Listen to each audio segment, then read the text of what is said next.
GST 2.0 is the next version of India's GST. It aims to make it easier to understand and reduce confusion. Currently, India has 4 tax slabs: 5%, 12%, 18%, and 28%. These multiple slabs complicate life for businesses and consumers. GST 2.0 seeks to collapse these into only 2 tax slabs, easing the burden.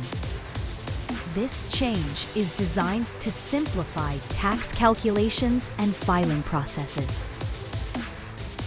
As a result, business owners, like shopkeepers, will find their work easier.